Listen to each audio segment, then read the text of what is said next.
요한복음 21장 15절부터 19절 말씀 같이 읽겠습니다. 그들이 조반 먹은 후에 예수께서 시몬 베드로에게 이르시되 요한의 아들 시몬아 네가 이 사람들보다 나를 더 사랑하느냐 하시니 이르되 주님 그러하나이다. 내가 주님을 사랑하는 줄 주님께서 아시나이다. 이르시되 내 어린 양을 먹이라 하시고 또 두 번째 이르시되 요한의 아들 시몬아 네가 나를 사랑하느냐 하시니 이르되 주님 그러하나이다. 내가 주님을 사랑하는 줄 주님께서 아시나이다. 이르시되 내 양을 치라 하시고 세 번째 이르시되 요한의 아들 시몬아 네가 나를 사랑하느냐 하시니 주께서 세 번째 네가 나를 사랑하느냐 하심으로 베드로가 근심하여 이르되 주님 모든 것을 아시오매 내가 주님을 사랑하는 줄을 주님께서 아시나이다. 주님께서 이르시되 내 양을 먹이라.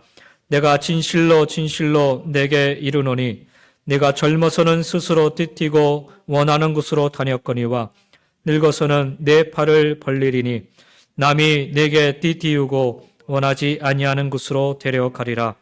이 말씀을 하심은 베드로가 어떠한 죽음으로 하나님께 영광을 돌릴 것을 가리키심이로라.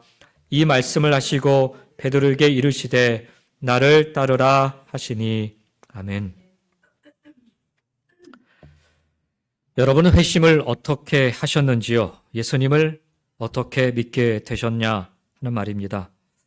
베드로는 분명 처음 예수님의 부르심을 받고 예수님을 3년간 줄곧 잘 따랐습니다. 예수님이 누구신지, 예수님이 어떤 일을 하셨는지 그는 예수님 곁에서 잘 지켜보았습니다. 그리고 누구보다 앞장서 예수님의 원하시는 일을 하려 애쓰며 살았습니다. 고백도 많이 했고 다짐도 다부지게 했었습니다. 그런데 결정적인 순간에 그는 예수님을 부인하고 돌아서고야 맙니다.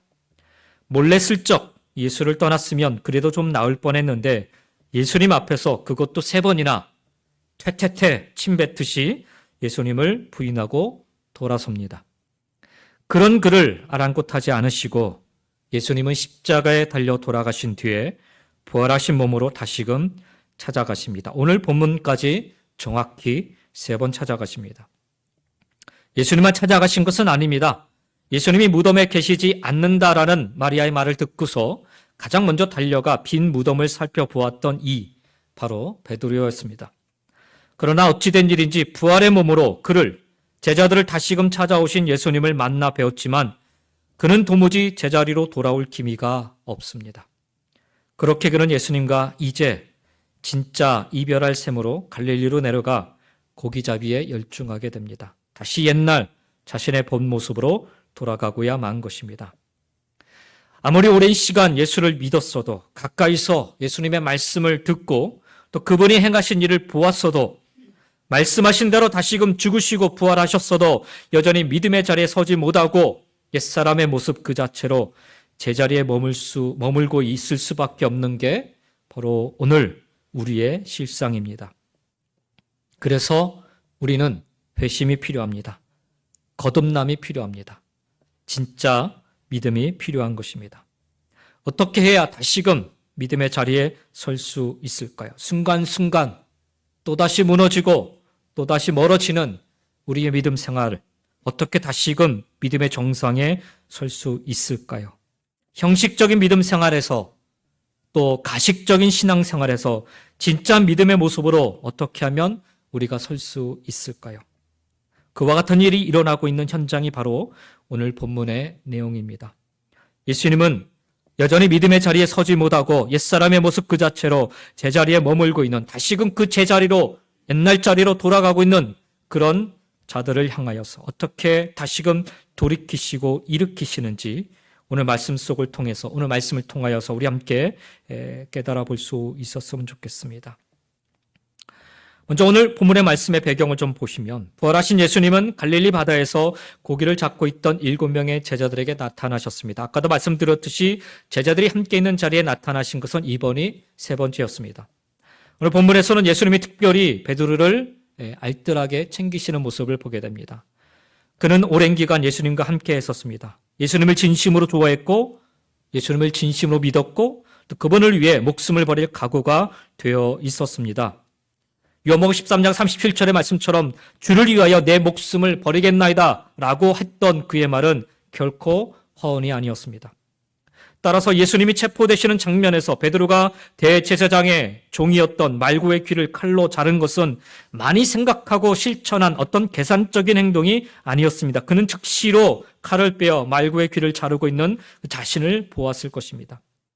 그간 이런 상황에서는 칼을 빼서 맞서야 하고 예수님을 지켜야 한다는 생각이 머리끝부터 발끝까지 가득 차 있었기에 본능적으로 그런 행동이 나왔을 것이라 생각합니다.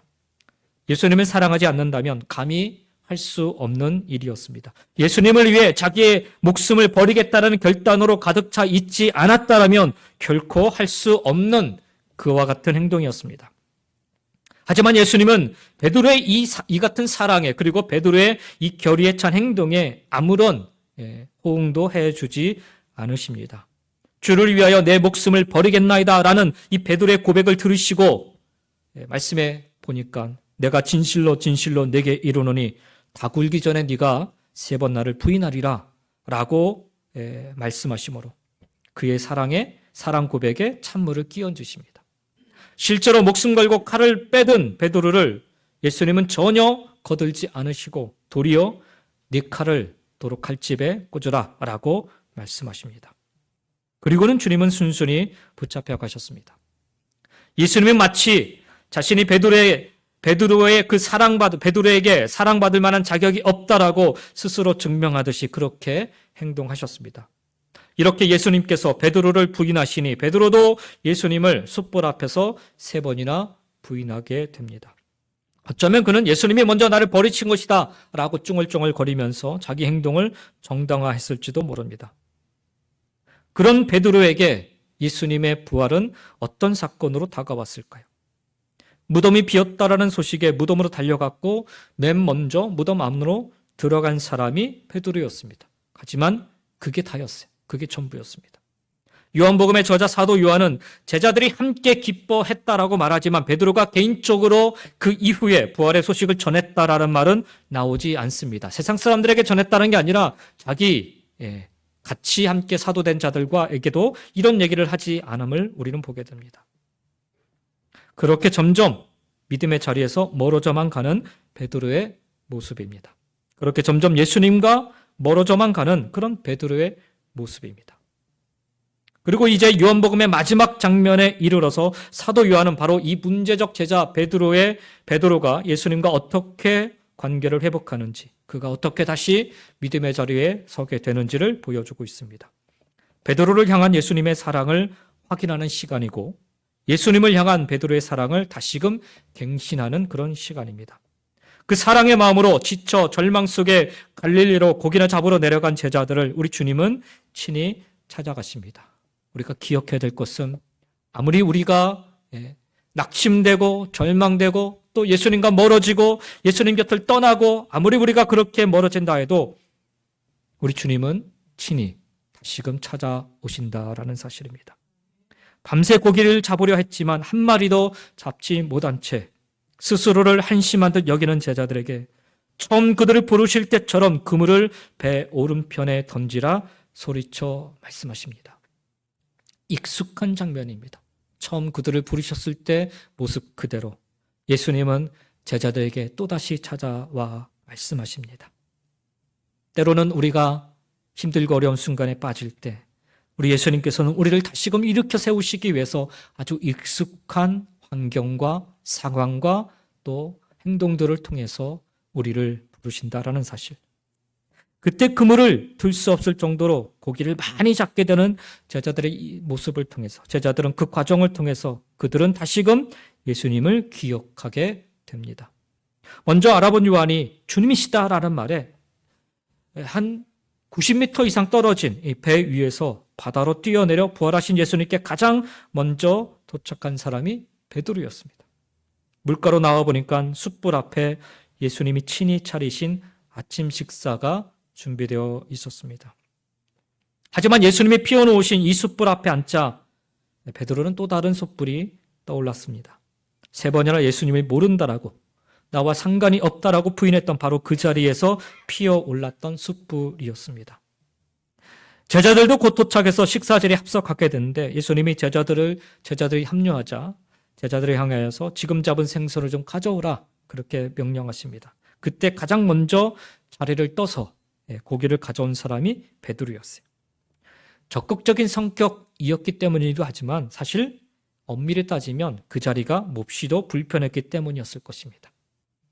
아직도 베드로에게는 풀지 못한 숙제가 있었습니다. 예수님과 베드로 두 사람만 알고 있는 그날 밤에 그 일이 그것입니다. 예수님이 예언하신 대로 그는 닭 울기 전에 3번 예수님을 부인했습니다. 아무리 빈 무덤을 향해 열심히 달려가도, 아무리 바다에 뛰어내려 예수님께 달려와도, 아무리 방금 잡은 생선을 가장 빨리 먼저 예수님께 갖다 드려도 여전히 풀리지 않는 응어리 같은 것이 있었습니다. 아마도 베드로는 예수님의 부활을 확실히 알게 된 후에 자신이 과연 어떤 예수님을 믿고 있었는가 되돌아 보았을 것입니다. 자신이 사랑한다라고 여겼던 그 사랑이 과연 무엇이었는가라고 다시금 생각해 보았을 것입니다. 예수님과 단둘만 있는 시간이 주어진다면 그날 밤 숯불 앞에서 보였던 자신의 행동을 그래서 뉘우치고 싶었을 것입니다. 그렇지 않고서는 주님의 제자로 살 수 없을 것 같았을 것입니다. 그래 사실은 베드로는 그 불편한 마음 때문에 그 연약한 믿음 때문에 갈릴리로 내려갔던 거예요. 그리고 그 갈릴리에서 예수님을 다시금 만나게 됩니다. 그리고 그 불편한 마음을 그가 직면하게 됩니다. 그 시간 그가 경험해야 될 것은 바로 주님 앞에서의 진정한 회개였습니다. 공간복음서에 보면 마태복음이나 마가복음이나 누가복음에 보면 베드로가요 닭 울음소리를 듣고 밖에 나가서 대성통곡했다라는 언급이 나옵니다. 그때가 베드로가 회개한 순간임을 많은 성경학자들 또 많은 목사님들은 이야기를 합니다. 근데 오늘 우리가 읽고 있는 이 요한복음에는 그 내용이 없어요. 예수님을 알고 나를 알게 하는 그 소리, 그리하여 나의 정체성을 재확립하게 하는 그 닭 울음소리를 주님은 오늘도 우리에게 들려주십니다. 그런데 사도 요한은 거기에서 그 내용을 끝내버려요. 닭 울음소리를 들은 베드로가 울고 불고 회개했다라는 기록을 기록하지 않습니다. 그 어떤 회개의 말도 그 어떤 행동도 회개의 행동도 없다라는 것을 오히려 반증하듯이 그렇게 쭉 이어갑니다. 그리고는 오늘 여기 요한복음 21장에 이르러 베드로가 진심으로 회개하는 장면이 나오고 있습니다. 그렇습니다. 요한복음에서 베드로가 진심으로 회개한 순간은 바로 오늘 여기 본문에서입니다. 그날의 주님을 배반하던 숯불 앞에서의 자신의 모습을 갈릴리 해변가에서 자신을 기쁨으로 맞아주시는 그 숯불 앞에서 다시금 마주하게 된 순간, 바로 이 순간이 베드로가 진심으로 회개하게 된 순간이 된 것입니다. 네가 나를 사랑하느냐라고 물으시는 주님 앞에 내가 주를 사랑하나이다 라고 대답함으로 베드로는 비로소 주님 앞에 진짜 참된 회개를 하게 됩니다. 그런 것 같습니다. 참다운 회개는 가슴을 치고 우는 것으로 그치지 않고 주님의 사랑을 확인하고 주님을 사랑하는 것으로 나타나야 합니다. 말로만 사랑하지 않고 예수님의 말씀에 순종하는 것이 진정한 회개임을 사도 요한은 이 본문의 말씀을 통해 베드로의 모습을 통해 우리에게 가르쳐주고 있는 것입니다. 분명 베드로는 주님을 3번 부인했을 때 밖으로 나가 대성통곡하며 울었습니다. 그것은 부인할 수 없는 사건입니다. 그때 그의 울음은 분명 자신의 잘못을 깨닫고 뉘우치는 회개의 기도였을 것입니다. 주님이 다시금 부활하셔서 무덤을 비웠다라는 소리를 들었을 때 가장 먼저 달려가 그 빈 무덤을 들여다볼 정도로 그는 주님을 간절히 사모하였습니다. 사모하지 않으면 그렇게 달려갈 이유가 없는 거죠. 주님이 부활의 몸으로 다시금 찾아오셨을 때 감격스러운 마음으로 주님을 배웠습니다. 그럼에도 불구하고 그는 여전히 주님을 그토록 사랑하는, 주님이 그토록 사랑하시는 제자의 모습으로 살아가지 못하고 있었습니다. 그래서 그는 갈릴리 예전의 삶으로 다시금 돌아가 버린 것입니다. 그래서 이전까지의 그의 회개의 모습은 부끄러운 회개의 모습이 아닐 수가 없는 거예요. 회개를 안 했다는 게 아니라 그 회개가 부끄러운 회개이라는 것입니다. 사랑하는 성도 여러분, 우리도 마찬가지입니다. 주님을 처음 만난 나의 죄악들을 깨닫고 뉘우치는 회개의 기도를 드린 순간을 경험했어도, 주님을 간절히 사모하는 마음으로 가득했던 그런 순간을 경험했어도, 감격스러운 마음으로 주님을 예배하는 그런 경험들이 있었어도 여전히 우리의 모습, 주님을 사랑하는, 주님이 사랑하시는 그런 제자의 모습으로 살아가지 못할 수 있다라는 거예요. 부끄러운 회개의 삶을 살면서 전혀 부끄러움을 느끼지 못한 채 살 수 있습니다. 저는 그런 생각이 들어요. 누가 봐도 베드로는 이 초대교회 수장 아닙니까? 예수님의 수제자이기도 하고. 사실 이 부끄러운 얘기를 굳이 꺼낼 필요가 없는 거예요. 아무도 몰랐던 거예요. 예수님과 베드로만 알고 있는 사건이지요.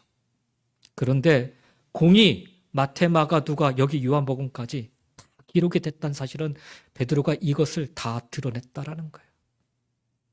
그리고 사도 요한을 통하여서 베드로 사후에 이것이 이제 기록된 내용 아닙니까?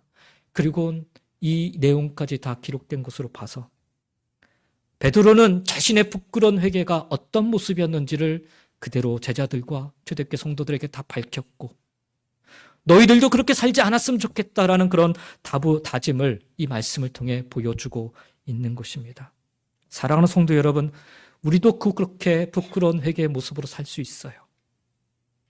우리의 부끄러운 회개가 되지 않으려면, 우리의 삶이 베드로처럼 부끄러운 회개의 삶이 되지 않으려면, 그래서 오늘 다시금 베드로를 찾아와 말씀하시는 주님을 우리도 만날 수 있어야 됩니다. 그 주님의 음성을 우리도 들을 수 있어야 합니다. 그리고 주님의 말씀하심을 베드로처럼 우리도 믿을 수 있어야 됩니다. 그 말씀하심에 그래서 순종의 삶으로 살아내야 되는 것입니다. 그것이 참된 회개의 삶인 것입니다. 오늘 말씀을 통해 우리가 베드로가 이 부끄러운 회개의 모습에서 어떻게 참된 회개의 삶으로 바뀌어가고 있는지, 3번의 주님이 질문하심과 3번의 그가 대답하심으로 오늘 말씀을 통해서 우리가 좀 살펴보기를 원합니다. 오늘 주님은 베드로의 회개가 부끄러운 회개에 머물지 않도록 찾아와서 말씀하십니다. 주님의 말씀하심이 오늘 베드로에게는 질문으로 시작하는데 15절 말씀을 보시면, 그들이 조밥 먹은 후에 예수께서 시몬 베드로에게 이르시되 요한의 아들 시몬아, 네가 이 사람들보다 나를 더 사랑하느냐라고 물으십니다. 예수님의 질문이 네가 나를 진실로 믿느냐, 혹은 네가 나를 잘 아느냐가 아니라 네가 나를 사랑하느냐라는 것에 주목할 필요가 있습니다. 만약 네가 아느냐 혹은 네가 믿느냐라고 물으셨다라면 베드로는 굳이 과거를 떠올릴 필요 없이 조금은 더 자신 있게 대답할 수 있었을 것입니다. 부활을 경험한 후에 예수님을 더 잘 알게 되었고 믿게 되었기 때문입니다. 하지만 사랑하느냐라는 질문은 차원이 다릅니다. 주님은 지금 교리를 묻고 있는 것이 아니라 주님과의 관계에 기초한 참된 사랑을 묻고 계신 것입니다. 이제 너를 향한 자기중심적인 사랑을 포기했느냐라는 질문과도 같습니다. 네가 하고픈, 아니 네가 원하는 사랑, 네 중심의 사랑을 포기했느냐라고 묻고 계신 것입니다. 베드로는 주님을 부인하는 그 순간에도 그분을 사랑했습니다. 사랑하지 않았다면 위험한 줄 알면서 대제사장의 집들까지 쫓아가지는 않았을 것입니다. 하지만 여종의 추궁에도 버티지 못할 만큼의 사랑이었다면 그것은 도대체 어떤 사랑이라는 말일까요? 그러나 여전히 자기중심의 사랑, 자기중심의 신앙에 머물고 있던 이 베드로를 향해 예수님은 요한의 아들 시몬아라고 부르십니다. 앞서 예수님은 그에게 반석이라는 뜻을 가진 베드로라는 이름을 지어주셨습니다. 하지만 오늘 여기 말씀에 보면 베드로라는 이름을 부르지 않습니다. 그의 신앙이 반석이 아니라 모래더미로 판명되었기 때문입니다. 갈대와 같은 흔들리는 심령입니다. 그래서 그가 예수님을 영접하기 전에 불렸던 이름으로 다시금 그를 부르고 계신 것입니다. 베드로를 마치 아직 믿음이 없거나 믿음이 부족한 사람인 듯 다루고 계십니다. 아니, 요한의 아들 시몬아라고 부르면 지나치게 공식적이고 너무나도 깍듯하게 대하는 그런 모습입니다. 그래서 마치 멀게 느껴지는 부르심과도 같습니다. 왜 이렇게 베드로를 부르셨던 것일까요? 이것이 지금 베드로가 느끼고 있는 예수님과 베드로의 그 정서적인 거리입니다. 베드로가 느끼고 있는, 그가 경험하고 있는, 그가 스스로 갇혀버린 예수님과의 거리가 어떠한지를 그로 하여금 알게 하시기 위함이었던 것입니다. 사랑하는 성도 여러분, 우리가 부끄러운 회개의 자리에서 참된 회개의 자리로 나아가기 위해서는 나의 실체를 보다 분명히 알아야 합니다. 너 지금 얼마나 나와 떨어져 있는지를 아느냐? 라고 묻고 계신 거예요. 지금 나의 모습이 어떠한지를 알아야 합니다. 주님은 베드로가 여전히 멀찍이 떨어져 있음을 보이시며 그렇게 묻고 계십니다. 네가 이 사람들보다 나를 더 사랑하느냐? 예수님의 이 질문에 이 사람들은 이것들이라고도 번역할 수 있는 그런 단어입니다. 세 가지 가능성이 있는 질문인데, 첫째는 이 사람들이 나를 사랑하는 것보다 네가 더 나를 사랑하느냐라는 그런 질문입니다. 다른 6명의 제자들보다 네가 나를 더 사랑하느냐라는 질문이죠. 또 하나는 네가 이 사람들을 사랑하는 것보다, 또 다시 말하면 여기 함께 온 이 제자들을 네가 사랑하는 것보다 그 사람들보다 나를 더 사랑하느냐라고 묻고 계신 것입니다. 세 번째는 네가 이것들, 다시 말하면 지금 잡은 이 물고기 이런 것들보다 나를 더 사랑하느냐라고 묻고 계신 것입니다. 손에 잡고 있는, 내 손에 품고 있는 것들보다 주를 더 사랑하느냐라고 묻고 있는 것입니다. 삶의 수단들보다 예수님을 더 사랑하냐라고 질문하고 계신 것입니다. 문맥상으로 볼 때는 이 사람들보다 나를 더 사랑하느냐라고 의미로 그렇게 이해할 수 있습니다. 그러나 제가 생각하기에는 세 가지 다 해당이 된다고 생각합니다. 베드로는 늘 남들보다 앞서서 말하고 행동해야 했습니다. 동료 제자들이 예수님을 사랑하는 것보다 자신이 예수님을 더 사랑하고 있음을 증명해 보이려고 했습니다. 하지만 앞서 예수님은 자신을 사랑하는 제자가 된다는 것이 어떻게 사는 것을 의미하는지 이미 말씀하신 적이 있어요. 요한복음 14장 15절에 보면 너희가 나를 사랑하면 나의 계명을 지키리라. 14장 21절에도 나의 계명을 지키는 자라야 나를 사랑하는 자니 나를 사랑하는 자는 내 아버지께 사랑을 받을 것이요 나도 그를 사랑하여 그에게 나를 나타내리라 말씀하십니다. 무슨 말입니까? 자기만의 방식으로 사랑하는 것이 아니라 예수님이 하신 말씀에 순종하는 것이 진정한 사랑이라 말씀하고 계신 것입니다. 비록 그 명령이 베드로가 생각하기에는 어리석어 보일지라도 그는 순종해야만 했습니다. 예수님처럼 말이죠. 예수님은 십자가를 지심으로 하나님의 말씀에 순종하셨죠. 예수님이 지신 십자가는 세상이 조롱하는 일이었지만 이것은 하나님의 명령이었습니다. 따라서 주님의 십자가 순종이 아버지 하나님을 향한 예수님의 사랑의 절정이 된 것입니다. 안타깝게도 예수님을 부인했던 베드로에게는 그것을 이해할 만한, 그것을 볼 만한 그만한 안목이 없었던 것입니다. 주님의 내가 나를 사랑하느냐, 이 사람들보다 나를 더 사랑하느냐라고 물으신 이 물으심에 베드로는 이와 같이 대답을 합니다. 이르되 주님 그러하나이다.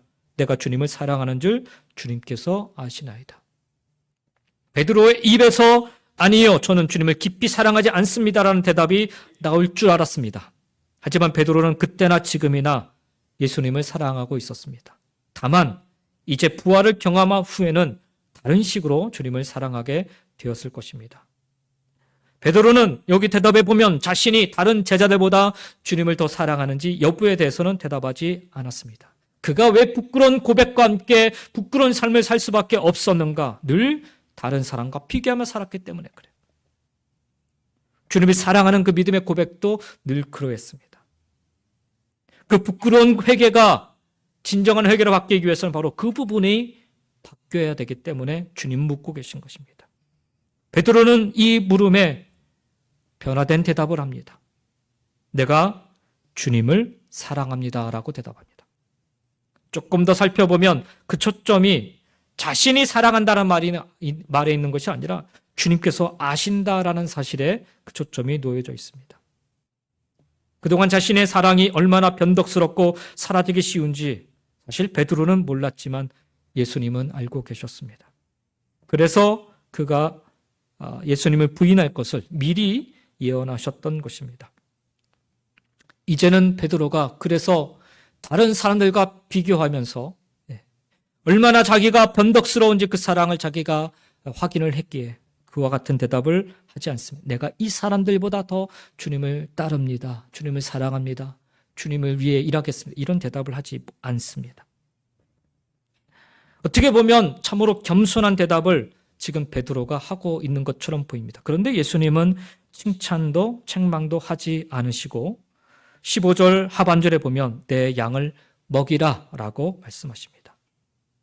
네가 나를 사랑한다면 이제는 나와 같은 방식으로 살아가며 살아야 한다라고 말씀하고 계신 것입니다.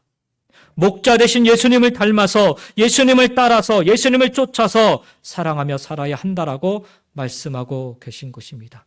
사람들이 어떻게 사랑하는지를 따라서 사랑하는 게 아니라 그 사람들보다 내가 조금 더 사랑하기 위해서 내가 애를 쓰며 살 것이 아니라 나처럼 사랑하며 살아야 된다라고 말씀하고 계신 것입니다.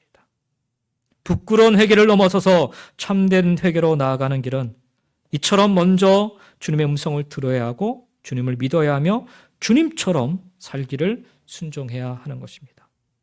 참된 회개는 말로만으로 그쳐서는 안 됩니다. 말로 사랑하고 말로 죽을 때까지 주를 따르겠다는 것은 아무런 의미가 없습니다. 요한복음 10장에서 우리 주님은 선한 목자에 대해서 이렇게 말씀하신 적이 있습니다. 나는 선한 목자라. 선한 목자는 양들을 위하여 목숨을 버리거니와 삭구는 목자가 아니요 양도 제 양이 아니라.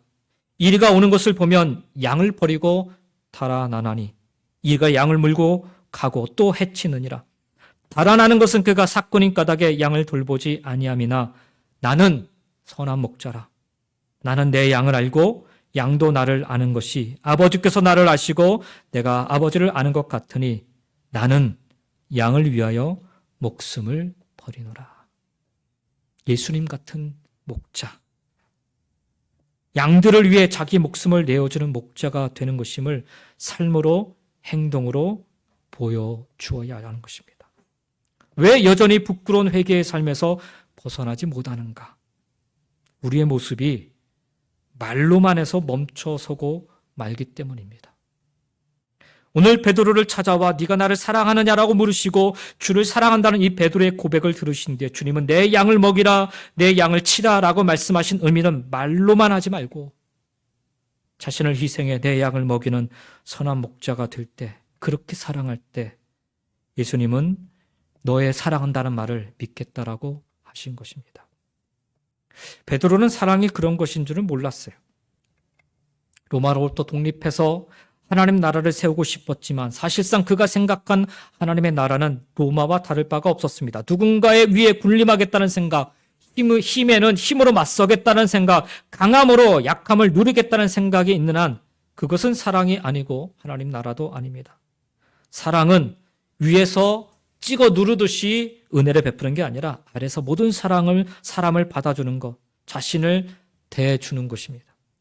하나님의 작아지심, 성육신, 십자가, 선한 목자의 길이었다면 이제 내 양을 먹이라라는 예수님의 명령은 바로 그 사랑을 실천하고 그 섬김을 실천하라는 당부의 말씀인 것입니다. 예수님을 사랑한다는 것이 무엇이겠습니까? 말 그대로 예수님을 사랑하는 것입니다. 내가 만든 예수, 내가 기대하는 예수, 내가 원하는 것을 해주는 예수가 아닙니다. 하나님의 아들이신 예수님, 말씀이신 예수님, 선한 목자이신 예수님을 사랑하는 것입니다. 때로는 내 기도를 들어주시지 않는 예수님이라 할지라도, 때로는 내가 사랑할 수 없는 사랑을 사랑하라 요구하시는 예수님이라 할지라도, 때로는 실패나 병을 주시고 사랑하는 사람을 걷어가시는 예수님이라 할지라도 여전히 나를 사랑하시고 나의 왕이 되시는 예수님을 있는 그대로 사랑하는 것입니다.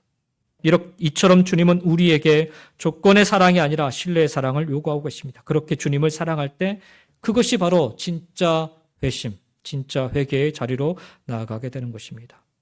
두 번째로 부끄러운 회개에서 참된 회개로 이끄시는 질문을 주님께서 하시는데 오늘 본문에 보면 요한의 아들 시몬아 네가 나를 사랑하느냐라는 질문을 3번이나 반복하시죠. 두 번째로 물으실 때 네가 이 사람들보다 라는 말을 생략하시고 물으십니다. 남과 비교할 때는 대답하기가 좀 쉽습니다.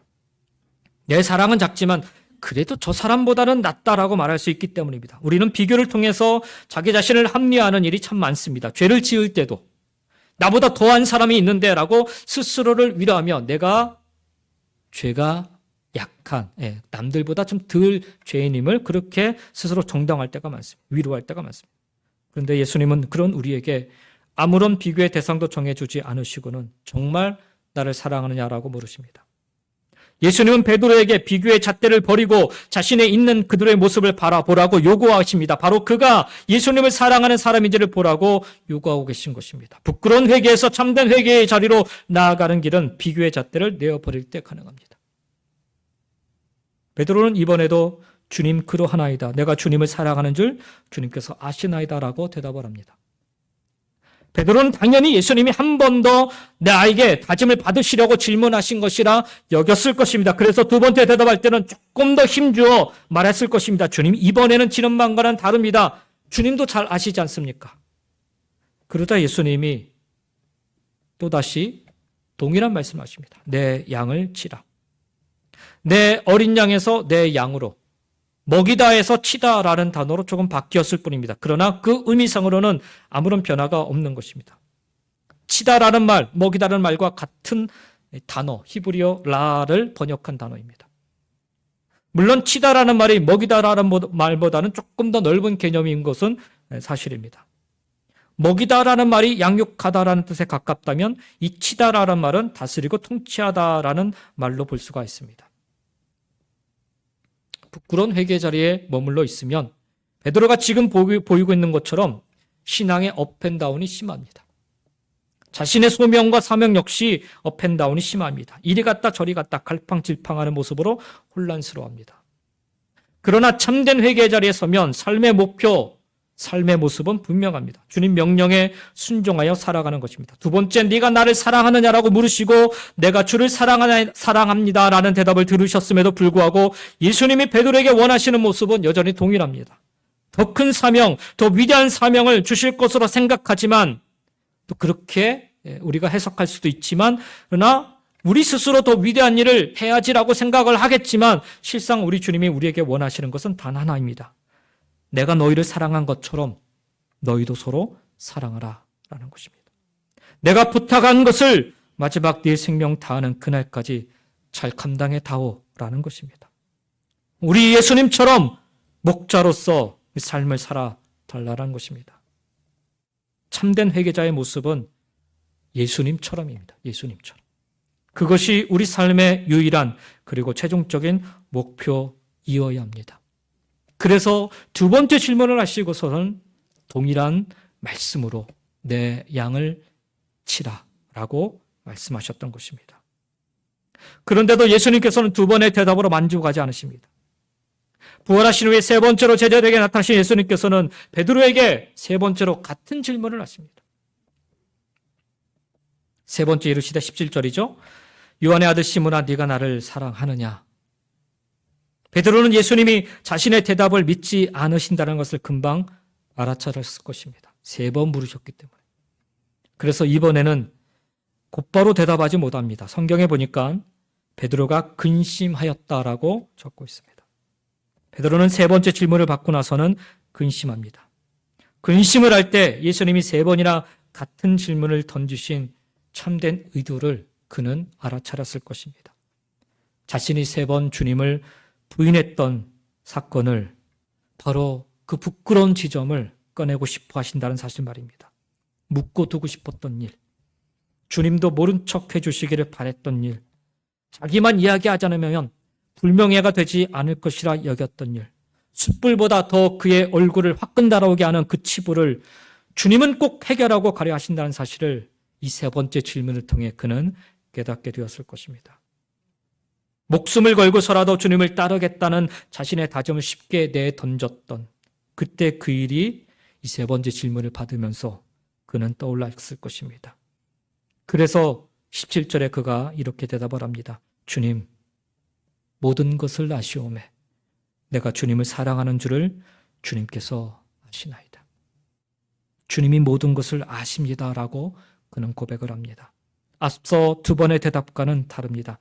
앞서 두 번의 대답에는 주님 그러합니다. 제가 주님을 사랑합니다라고 대답을 하지 않습니까? 세 번째는 주님이 모든 것을 아십니다라고 대답을 합니다. 여기 모든 것에는 참 많은 내용을 담고 있습니다. 이번에도 역시 끝에는 사랑합니다라고 대답을 하지만 앞서 두 번의 대답보다는 훨씬 힘이 빠진 그런 사랑의 고백이 아닐 수가 없습니다. 내가 사랑한다라고 해서 사랑한다고 말한다고 해서 해낼 수 있는 것이 아니다라는 사실을 알고 있는 그런 사람의 고백과 같습니다. 아주 작은 사랑일 뿐이라는 그런 고백입니다. 쉽게 상처받고 자존심 상하고 그래서 포기할 수 있는 그런 작은 사랑이라는 것입니다. 원수를 사랑하는 것은 말할 것도 없고 이웃과 가족과 심지어 나 자신마저 사랑하지 못하는 사람의 그런 사랑과도 같습니다. 목숨을 내걸기는커녕 몇 푼 아까워서 헌금도 못하고 가난한 이웃도 돌보지 못하는 그런 쪼잔한 사랑일 뿐입니다. 우리 주님은 그런 나의 수준을 다 아시고 이제 주님이 베푸시는 용서와 자비와 은혜로 먼저 사랑하시겠다라는 것입니다. 나의 의지나 힘이 아니라 주님의 은혜로 이제는 내가 사랑해 보겠습니다라고 드리는 고백인 것입니다. 그래서 이 세 번째 고백에서 드디어 베드로는 예수님이 바라시는 참된 회개를 드리고 있는 것입니다. 그동안의 베드로의 행동과 고백이 부끄러운 회개일 수밖에 없었던 이유는 자신의 의지로 자기만의 방식으로 회개하고 그만하면 됐다 스스로 여기며 살았기 때문입니다. 그래서 시간이 조금 지나면 어느새 주님께로부터 또다시 멀어지고 주님 말씀과는 상관없는 삶을 살아버리고 내 멋대로 신앙의 자리를 떠나버리곤 하였던 것입니다. 가장 가까이서 주님을 모시고 따랐던 베드로였지만 가장 제멋대로 주님을 모시고 섬기고 따랐던 베드로였습니다. 그래서 부활의 주님을 두 번이나 만났음에도 불구하고 그의 회개는 그의 회심은 여전히 공사 중일 수밖에 없어요. 그런 그가 비로소 주님의 참된 사랑을 만나고 나니 여전히 자신을 사랑하사 찾아오시는 주님을 만나고 여전히 자신을 먹이시는 주님의 손길을 경험하고 여전히 자신에게 부드러운 음성으로 말씀하시는 주님의 음성을 들음으로 이제야 주님의 진짜 사랑을 깨닫게 되고 믿게 되니 이제는 참된 회개의 삶을 살아가게 되는 것입니다. 참된 회개는 이처럼 주님 사랑에서부터 시작이 되어야 가능합니다. 예수님은 그런 참된 회개를 한 사람에게 이제 사명을 주십니다. 내 양을 먹이라, 내 양을 치라. 예수님은 주님의 양을 먹이고 친다라는 그것이 어떤 삶인지에 대해서 18절 말씀에 그 당시에 널리 알려졌던 속담을 이용하여서 설명을 하십니다. 18절의 말씀을 다시 한번 보시겠습니다. 내가 진실로 진실로 내게 이르노니 네가 젊어서는 스스로 띠띠고 원하는 곳으로 다녔거니와 늙어서는 네 팔을 벌리리니 남이 내게 띠띠우고 원하지 아니하는 곳으로 데려가리라.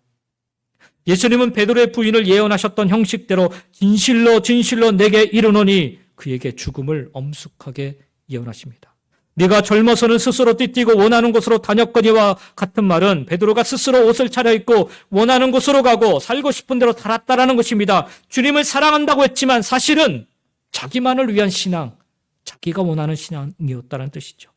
하지만 예수님은 진정한 사랑은 주님의 계명에 순종하는 것이라 말씀하셨습니다. 순종이란 주인이신 주님이 내 인생을 주관하도록 맡겨드리는 것입니다. 그래서 예수님은 늙어서는 이제 내 팔을 벌리리니 남이 내게 띠띠우고 원하지 않은 곳으로 데려가리라 말씀하십니다. 남이 옷을 입혀주고 해야 할 일을 정해주고 가야 할 곳으로 데리고 갈 것이다 라는 거예요. 더 이상 내 마음대로가 아니라는 거예요. 그러면서 예수님은 원래 속담에 없었던 단어, 문장 하나를 넣으십니다. 내 팔을 벌리리니. 이 말은 나이 드신 분의 무기력함이나 다른 사람에게 도움을 받으려는 그런 체념적인 그런 몸짓을 가리키는 표현이기도 합니다. 하지만 팔을 벌리다라는 말은 고대의 십자가형을 가리키는 말입니다. 실제 베드로는 십자가에 처형당했다라고 전해주고 있습니다.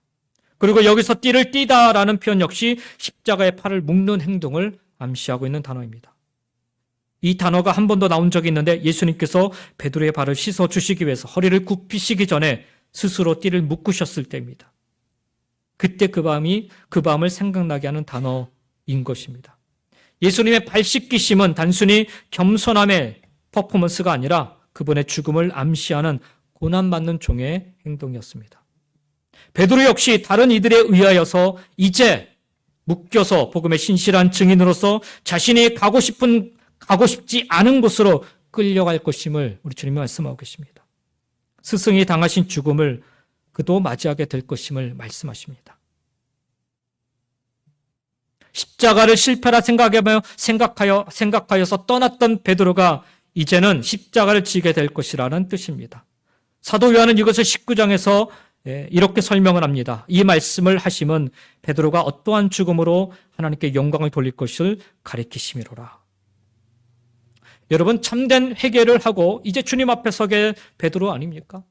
한 번, 두 번, 세 번 물으시고 그로 하여금 참된 회개를 할 수 있도록 그에게 은혜를 베푸셨는데 세 번째 물으셔서 참된 회개를 받으셨으면 이제 그 앞에 펼쳐질 아주 위대하고 원대한 하나님의 나라의 계획을 보여주시고 말씀하여 주시고 맡겨주심이 마땅할 터인데 느닷없이 그의 죽음을 밝혀주고 계십니다. 이제 너의 삶의 끝에는 나를 위한 죽음, 순교가 기다리고 있다라는 말씀인 것입니다. 그리고는 나를 따르라 말씀하십니다. 부끄러운 회개에서 참된 회개로 나아갔다면 이제는 십자가를 질 각오로 주를 따르기를 결단해야 한다라는 것입니다. 돌아서지 않아야 합니다. 세상 앞에서 물러서지도 말아야 합니다. 베드로는 다시금 자신을 찾아와 참된 회개의 삶으로 인도하신 주님의 부르심에 순종하여서 이제 마지막 남은 생명 다하기까지 더 이상 주님을 배반하지 않고 더 이상 주님을 멀찌감치 따르지 않고 더 이상 주님을 의심하지 않고 더 이상 자기 중심대로 생각하고 행동하지 않고 오직 주님 말씀대로 순종하며 살았습니다. 요한복음이 쓰여질 당시 이미 베드로는 순교하고 난 뒤였습니다. 초대교회 성도들이라면 그가 어떻게 죽었는지 다 알고 있는 상황입니다. 전승에 따르면 베드로는 1세기 60년 초반 대략 한 62년경이라고 이야기들을 하는데 네로 황제 치하의 로마에서 예수님처럼 십자가에 못 박혀 죽었다라고 전해지고 있습니다. 그때 십자가를 지게 되는 그 순간에 베드로가 내가 감히 예수님과 똑같은 모습으로 어떻게 십자가에 못 박혀 죽을 수 있느냐라고 이야기하면서 나는 거꾸로 십자가에 못 박혀 죽겠다라고 요청해서 베드로는 거꾸로 십자가에 못 박혀 죽었다고 합니다. 사실 처음부터 그가 죽기를 각오하고 이와 같이 순교의 자리로 나아갔던 것은 아닙니다. 베드로가 이같이 순교하게 된 배경을 전하는 교회사에 전승 하나가 더 있는데 여러분 코바디스라는 영화 기억하시는지요? 이 코바디스 도미네라는 단어가 있는데 이 말은 라틴어로 주여 어디로 가시나이까라는 뜻입니다. 코바디스 도미네. 전승에 의하면 베드로가 로마 박해 때문에 다른 곳으로 피하기 위해 가던 중에 그 초대교회 성도들이 지도자들이 베드로에게 핍박이 심하니까 다른 곳으로 피하는 게 좋겠습니다라고 해서 그 부탁을 받고 떠나게 되는 거였어요. 그러는 중에 자기 앞에 호련히 나타나신 예수님을 베드로가 만나게 됩니다. 그때 베드로가 예수님께 묻습니다. 주여 어디로 가시나이까? 베드로가 도망가던 그 길은 로마의 군대가 진군하던 길이었고 전쟁에서 승리한 장군들이 로마로 들어가던 길이었습니다. 베드로는 지금 그 길을 제자들의 간곡한 부탁을 받고 다가올 박해를 피하기 위해서 지금 지나가고 있었던 상황이에요. 그런데 그 길에서 만난 예수님께 물었을 때 코바디스 도미네 주여 어디로 가십니까? 예수님은 그 물음에 로마로 간다라고 대답을 하십니다. 내 양을 지키고 돌보기 위해 로마로 간다라는 말을 그가 듣습니다. 네가 버리고 도망가는 로마에 있는 나의 양떼를 위해 다시 십자가에 못 박히려고 로마로 들어간다라고 하시는 말씀에 베드로가 순간 충격을 받습니다. 그리고는 그 박해를 피해 도망가던 그 길을 멈추고 다시 그는 로마로 들어갔다고 합니다. 그리고 그곳에서 십자가에 거꾸로 못 박혀 순교하게 됩니다. 우리 모두가 순교자의 삶을 살아야 한다는 것은 아닙니다. 참된 회개를 했기 때문에 베드로처럼 우리 모두가 순교자의 삶을 살아야 한다는 것은 아닙니다. 그러나 참된 회개의 고백을 드렸다면 이제는 주님 말씀에 순종하여 살아야만 하는 것입니다. 내 양을 먹이라, 내 양을 치라, 나를 따르라. 주님은 오늘도 부족하고 연약한 죄 많은 우리를 외면하지 않으시고 다시금 찾아와 만나 주십니다.